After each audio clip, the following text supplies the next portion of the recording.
ये भारतीय न्याय संहिता नहीं है, ये भारतीय अन्याय संहिता है, ये भारतीय असमानता संहिता है, ये भारतीय मनु संहिता है, ये भारतीय राष्ट्रीय स्वयं सेवक संघ संहिता है। संविधान इन्होंने ख़त्म कर दिया। संविधान की स्पिरिट, लोग इकट्ठा होकर अपना संगठन बनाना, अपनी आवाज़ उठाना, उसके अधिकारों के खिलाफ इनकी हिम्मत कैसे हुई है कानून बनाने के। और जो एमपी इसमें शामिल हुए देशद्रोही लोग हैं कि उसको कैसे पास होने दिया। उन मूर्खों को ये नहीं पता, उन लोगों को, कि ये तुम्हारे और तुम्हारे बच्चों की जुबान काट लेंगे, जुबान बंद कर देंगे। पार्लियामेंट एक तरह से मिनी कंट्री है, देश उसके अंदर बैठा होता है।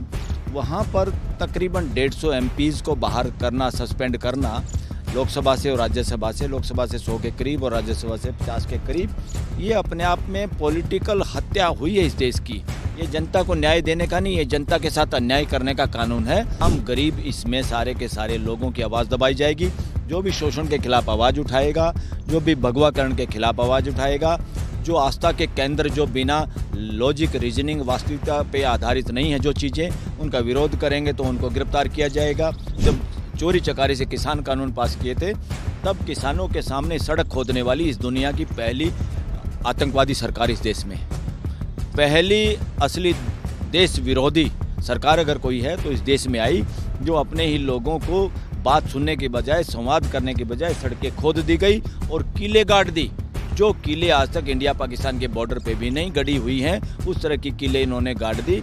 ये कानून एक तरह से आरएसएस के एजेंडे पे काम करने वाले कानून है, और ये कानून एक तरह से असंवैधानिक है और संविधान के खिलाफ ये कानून है। इसमें लोगों के फंडामेंटल राइट का कोई ध्यान नहीं। नया क्रिमिनल लॉ लागू हो गया है और इस नए क्रिमिनल लॉ को लेकर पूरे देश में विरोध हो रहा है। विरोध की सबसे बड़ी वजह, जो अहम वजह है, वो ये है कि जब ये लॉ लागू किया गया तो सदन में इसकी चर्चा नहीं हुई, और जिस दौरान इसको लागू किया गया उस दौरान करीब 146 के आसपास सांसदों को निलंबित किया गया और बिना विपक्ष के चर्चा के साथ इस कानून को जो है वो पास कराया गया।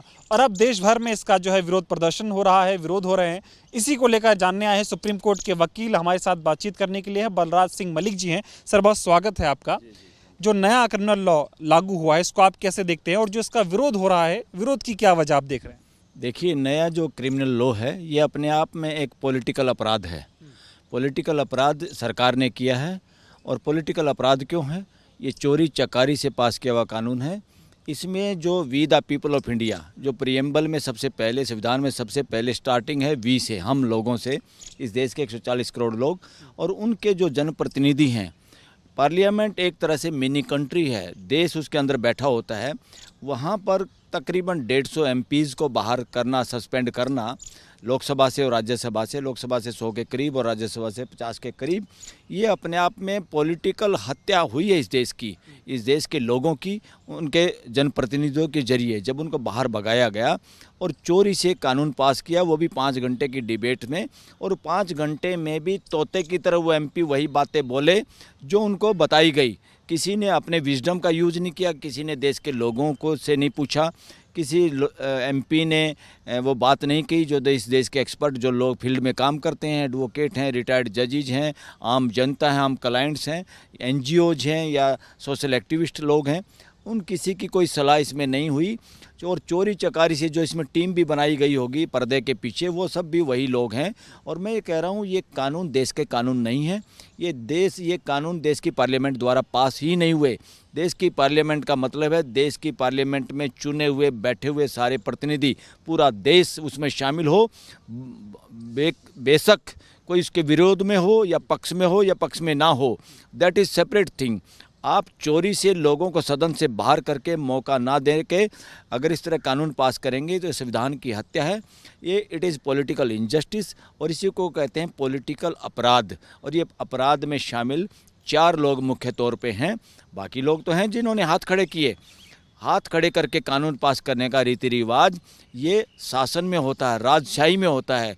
आम समाज में डिस्कशन और डिबेट से जो कानून बनते हैं वही कानून सही बनते हैं, क्योंकि उसमें सबकी हिस्सेदारी और भागीदारी है। इंडियन कॉन्स्टिट्यूशन सबकी भागीदारी की सुनिश्चित गारंटी देता है। उसमें लास्ट में आके डिस्कशन डिबेट होके, हर पहलू को देख के, उसके प्रोस एंड कॉन्स को चेक करके, फिर तो है कि कुछ कानून सिंपल मेजोरिटी से और कुछ कानून 2/3 से या कुछ राज्यों की सहमति से पास होते हैं। ये हमारे कॉन्स्टिट्यूशन में प्रोविज़न है, मगर कॉन्स्टिट्यूशन में ये प्रोविज़न नहीं है, ना कॉन्स्टिट्यूशन की मॉरलिटी और उसकी आत्मा कहती कि तुम लोगों को बाहर भगाओ किसी बहाने से और फिर चोरी चकारी से फटाफट उन कानूनों को पास कर लो। सुप्रीम कोर्ट भी कई बार कह चुकी है कि जो कानून जल्दबाजी में पास होते हैं, that those laws are not perfect, उनमें बहुत सारे कमियां होती हैं और उन कमियों में हज़ारों करोड़ों घंटे इस देश के बर्बाद होते हैं, वकीलों के बर्बाद होते हैं, क्लाइंट्स के बर्बाद होते हैं, जजों के बर्बाद होते हैं और फिर उसकी इंटरप्रिटेशन करनी पड़ती है और वो फिर भी अधूरी रह जाती है। इसलिए discussion and debate is very much and the presence of all MPs in the parliament is very much mandatory as per the spirit of the constitution. अभी सर सवाल ये खड़ा हो रहा है कि नए क्रिमिनल लॉ का विरोध तो हो ही रहा है, सवाल ये भी खड़े हो रहे हैं कि आखिर क्या ज़रूरत थी नए क्रिमिनल लॉ की इस देश को या नहीं थी, और आनंद फानन में इसको ले आया गया। ये तो जितने हाई कोर्ट और सुप्रीम कोर्ट की क्रिमिनल लॉ में जो कमियां नज़र आती हैं वो जजमेंट्स के ज़रिए देश को पता रहता है और देश में किस तरह के अपराधों की बढ़ोतरी हुई है टेक्नोलॉजी या नई चीज़ें आने से। देश में सरकमस्टांसिस है जो हो जाते वो लगातार स्टडी होती है, कौन से अपराध हैं, कौन से अपराध ज़्यादा हो रहे हैं, अपराध का कारण क्या है, उन सब को ध्यान में रख के लगातार ये तो सतत यानी निरंतर प्रक्रिया है देश के लॉ में चेंज करना, और इसीलिए पार्लियामेंट है, उसमें कोई बुराई नहीं है। मगर इस बहाने से कह के ये अंग्रेज़ों के बनाए हुए थे, ये गुलामी की निशानी थी। अरे गुलामी की सबसे ज़्यादा निशानी में तो आप रह रहे हैं, जिसका नाम राष्ट्रपति भवन है, जिसका नाम लुटियन जोन है, पूरे लूट जोन जिसको हम बोल रहे हैं, आम जनता उसको लूट जोन बोलने लगी, क्योंकि वहाँ जो देश को काम होना चाहिए था, जो देश की भागीदारी होनी चाहिए थी वो नहीं है। फिर तो कहीं कहीं एकड़ के बंगले जो ये लोगों को इतने ज़रूरत नहीं है। जिस देश में 80 करोड़ लोग या उससे भी ज़्यादा लोग निःशुल्क राशन पे जिनको डिपेंड होना पड़ता है, इतनी गरीबी रेखा से नीचे के लोग हैं, तो वहाँ के लोग जनप्रतिनिधि इतने बड़े बड़े महलों में रहे जिसकी बू आती है अंग्रेजी शासन से या शासन मानसिकता से, राजशाही से। तो पहले तो बुलडोज इनको करना चाहिए। इनको ये कानून कोई बिल्डिंग थोड़ा थी जो सड़ गई थी, लगभग 95% वही बातें हैं और बहुत सारी सेक्शन तो ऐसी हैं जो इम्पोर्टेंट सेक्शन है जिसमें रत्ती भर भी चेंज नहीं किया गया। कहा जा रहा है जनता को न्याय देने का कानून है, ये जनता को न्याय देने का नहीं, ये जनता के साथ अन्याय करने का कानून है। इसको मैं ये कहता हूँ ये भारतीय न्याय संहिता नहीं है, ये भारतीय अन्याय संहिता है, ये भारतीय असमानता संहिता है, ये भारतीय मनु संहिता है, ये भारतीय राष्ट्रीय स्वयं सेवक संघ संहिता है। कानून जनता के फ्रेंडली होने चाहिए, जनता आसानी से उसे समझ पाए और जनता के हित में होने चाहिए। लेकिन ये जो कानून बना, आपको लगता है कि जनता के हित में ज़्यादा है, कम है, और सरकार के हित में ज़्यादा है? ये कोई जनता के हित में नहीं है। इसके बड़े रेपरकशन, इसके बड़े दुष्परिणाम देश के सामने आएंगे और आम गरीब इसमें सारे के सारे लोगों की आवाज़ दबाई जाएगी। जो भी शोषण के खिलाफ आवाज़ उठाएगा, जो भी भगवाकरण के खिलाफ आवाज़ उठाएगा, जो आस्था के केंद्र जो बिना लॉजिक रीजनिंग वास्तविकता पे आधारित नहीं है जो चीज़ें, उनका विरोध करेंगे तो उनको गिरफ्तार किया जाएगा। जो लोग सत्ता के खिलाफ, क्योंकि डेमोक्रेसी में किसी के बाप की सत्ता नहीं होती, डेमोक्रेसी एक जिम्मेदारी होती है, एक भागीदारी का नाम डेमोक्रेसी है। वहाँ पे पीएम और सीएम पद हैं, वो मुखिया नहीं होते समाज के, वो कोई राजा महाराजा नहीं हैं। उनको दिमाग में गड़बड़ हो जाती है क्योंकि इस देश में गड़बड़ हुई है। व्यक्तिवाद शासन मानसिकता का पर्यायवाची है और यहाँ सारे इलेक्शन व्यक्तियों के आधार पर लड़े जाते हैं। अब पिछला इलेक्शन में बीजेपी की तरफ से मोदी को वोट दो तो जनप्रतिनिधि किस खेत की मूली हैं? क्या जानवर हैं वो या बंदरों की टीम है कि उनका कोई मतलब ही नहीं है? वोट भी देनी, यहाँ एक प्रतिनिधि थोड़ा चाहिए, राष्ट्रपति शासन व्यवस्था थोड़ा है। यहाँ पे जनप्रतिनिधि है, जनप्रतिनिधि उस जनता की फोटोकॉपी होते हैं जहाँ से वो चुन के आते हैं। उन ओरिजिनल जो जनप्रतिनिधि असली जो हैं वो देश के जनता है, देश के मालिक 140 करोड़ हैं। देश की सुपर पार्लियामेंट इस देश की जनता है, देश की सुप्रीम कोर्ट से भी सुपर सुप्रीम कोर्ट इस देश की जनता है, और देश की ब्यूरोक्रेसी से बड़ी ब्यूरोक्रेसी अगर कोई है तो इस देश की जनता है। इसीलिए देश में जो सरकार है, सुपर सरकार इस देश की जनता है। जब ये तीनों अंग काम ना करें या बदमाशी करें या एक दूसरे से मिल के षड्यंत्र हो, देश की भावनाओं का उसमें सही उसके आधार पर काम ना किया जाए, असंवैधानिक काम किया जाए, जो अपने आप को राजा समझ बैठे, जहां व्यक्तिवाद को बढ़ावा मिले, जहां शोषण हो और ज़्यादा जनता के साथ आर्थिक, सामाजिक और पॉलिटिकल तीनों इनजस्टिस हों, तो जब देश की जनता को सामने आना होता है, यहाँ इसमें देश की जनता को भी सामने आने से रोकने के पूरे प्रावधान है।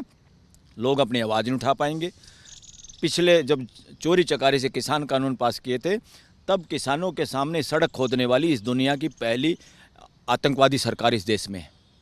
पहली असली देश विरोधी सरकार अगर कोई है तो इस देश में आई, जो अपने ही लोगों को बात सुनने के बजाय, संवाद करने के बजाय सड़कें खोद दी गई और किले गाड़ दी। जो किले आज तक इंडिया पाकिस्तान के बॉर्डर पे भी नहीं गड़ी हुई हैं, उस तरह की किले इन्होंने गाड़ दी। इसलिए इस देश के अस्मिता पे, डिग्निटी पे हमला इन लोगों ने किया है। इन्होंने कोशिश की देश को मूर्ख बनाने की राम के नाम पे, और वो नारा इनका फोकस बम की तरह हुआ। ये राम की बात करते हैं और प्रेजेंट में जो हमारे जिंदा जागता मानव जाति है इस देश के 140 करोड़ लोग हैं, उनके बारे में इनको कोई ख्याल नहीं है। इस कानून के माध्यम से सवाल ये भी उठ रहे हैं कि फ्रीडम ऑफ स्पीच पे, फ्रीडम ऑफ प्रोटेस्ट पे ताला लगाने की कोशिश है। आप भूख हड़ताल नहीं कर सकते, आप सड़कों पे बैठ के प्रदर्शन नहीं कर सकते हो, जेल में डाल देंगे। यस, ये जानबूझ के क्या है, ये सारे कानून इन्होंने एक तरह से संविधान की हत्या तो कर दी है। संविधान इन्होंने ख़त्म कर दिया। संविधान की स्पिरिट, लोग इकट्ठा होकर अपना संगठन बनाना, अपनी आवाज़ उठाना, उसके अधिकारों के खिलाफ इनकी हिम्मत कैसे हुई ये कानून बनाने की। और जो एमपी में शामिल हुए देशद्रोही लोग हैं कि उसको कैसे पास होने दिया। उन मूर्खों को ये नहीं पता, उन लोगों को, कि ये तुम्हारे और तुम्हारे बच्चों की ज़ुबान काट लेंगे, ज़ुबान बंद कर देंगे और देश को की भागीदारी को ख़त्म कर देंगे। संविधान तो एक तरह से उसी दिन ख़त्म हो गया था जब चोरी चकारी से किसान कानून पास हुए थे, और जब चोरी चकारी से हाईजैक करके इस देश की पार्लियामेंट में ये कानून पास किए गए थे। ये सारे लोग उसमें शामिल हैं। 4 लोग प्रमुख अपराधी हैं, प्राइम मिनिस्टर, गृह मंत्री, स्पीकर और सभापति राज्यसभा का। ये 4 लोग हैं और इनका सबसे मुखिया है नरेंद्र मोदी, जो स्टोरी राइटर, डायरेक्टर सब कुछ है, एग्जीक्यूट करने वाला अमित शाह। ये सवाल उठ रहा है सर, आपसे मैं जानना चाह रहा हूँ कि कानून, जब भी न्याय से जुड़े कानून बनने चाहिए, ऐसा कानून बने जिससे जनता को न्याय मिले, जनता अपना हक समझे कि हाँ भाई कानून बना है हमारे लिए, हमारे हित में है, इससे हम लोगों को सजा दिलाएंगे और हमें न्याय मिलेगा।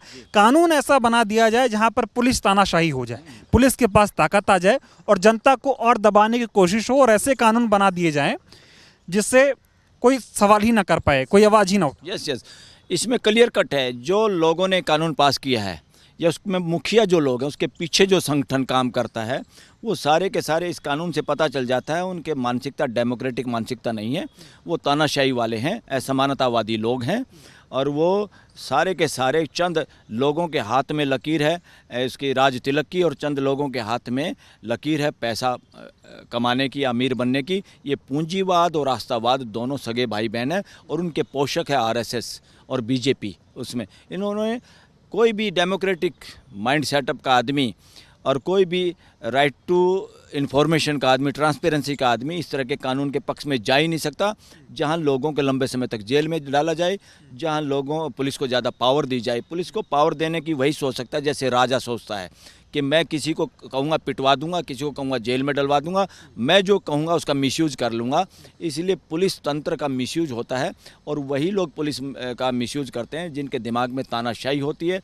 तो मैं एक तरह से ये भी कहूँ, और लोग कह रहे हैं, एडवोकेट सुप्रीम कोर्ट के कह रहे हैं, ये कानून एक तरह से आरएसएस के एजेंडे पे काम करने वाले कानून है, और ये कानून एक तरह से असंवैधानिक है और संविधान के खिलाफ ये कानून है। इसमें लोगों के फंडामेंटल राइट का कोई ध्यान नहीं। और यही सरकार है जो इलेक्शन से पहले भी पहली बार जंतर मंतर पे भी कहीं भी प्रदर्शन करने के लिए धारा लगातार 144 लगाई गई इस देश में। तो ये किस तरह की मानसिकता वाले लोग हैं, देश को जाग जाना चाहिए। और इनका विरोध किसान कानूनों से भी ज़्यादा विरोध हो रहा है अंदर ही अंदर, और बाहर भी होना चाहिए, ताकि देश की पार्लियामेंट सही पार्लियामेंट का मतलब देश के सारे जनप्रतिनिधि शामिल हो, इनको रिव्यू करें। अगर ये नाम बदल के, हाईवे की तरह नंबर बदल के, घर के नंबर बदल के, कॉलोनी में सड़कों के नंबर बदल के, दे आर क्रिएटिंग नॉनसेंस। इससे करोड़ों घंटे देश के बर्बाद होंगे। धाराओं के नंबर बदल के, अंदर मटेरियल वही, यानी पुरानी शराब को निकाल के उसमें रंग और ज़्यादा उसको जहरीली बना के नई बोतल में डाल दिया। इससे ज़्यादा कुछ नहीं किया। पुलिस स्टेट बनाने की कोशिश हो रही है इस कानून के माध्यम से। यस, पुलिस स्टेट तो इन्होंने चला ही नहीं। आप ईडी, इनकम टैक्स, हर एक का क्या यूज़ देख रहे हैं। जो कानून देश की सुरक्षा के लिए बने थे, वो कानून देश के अपोजिशन के लीडर या देश में जो बोलने वाले हैं या वो पत्रकार जो निर्भीक होकर सही बात करते हैं देश के सामने, उनको पकड़ने का, लंबे समय तक उनको जेल में रखने के लिए मिसयूज सरेआम किया जा रहा है। अब आम आदमी को भी किया जाएगा। देशद्रोही, हर आदमी को देशद्रोही बनाया जा सकता है। ये इस मानसिकता के, इतनी घटिया मानसिकता के लोग हैं जिन्होंने पूरे देश को ही देशद्रोही इनके दिमाग में समझ लिया इन्होंने कि किसी का भी इलाज कर दो। मैं बात करता लोगों से, जो सरकार से सवाल करता है तो उसको कहते हैं ये एंटी नेशनल है, देशद्रोही है। तो पहले सरकार सोचती थी कि ये देशद्रोही है, अब उसे देशद्रोही बनाने के लिए नया क्रिमिनल लॉ ले आई। सबसे ज़्यादा देशद्रोही तो वो पार्लियामेंटेरियन है जिन्होंने ये कानून पास किया है। सबसे ज़्यादा देशद्रोही वो सरकार है जिसके शासन में, जिसके टेन्योर में इतने लोगों को सस्पेंड करवा के बाहर निकाला गया। सबसे बड़ा देशद्रोही तो देश में प्राइम मिनिस्टर, गृह मंत्री, स्पीकर, सभापति हैं 4 नंबर, और 5वें नंबर पर देशद्रोहिता में शामिल किया इन्होंने देश की राष्ट्रपति को। उस भोली भाली लेडी को इन्होंने शामिल किया और उसके दस्तक करा लिए, और ये भी बहुत बड़ा अपराध है। इन्होंने मिसयूज़ किया है राष्ट्रपति भवन को, ऑफिस को तार तार कर दिया है। They are not democratic.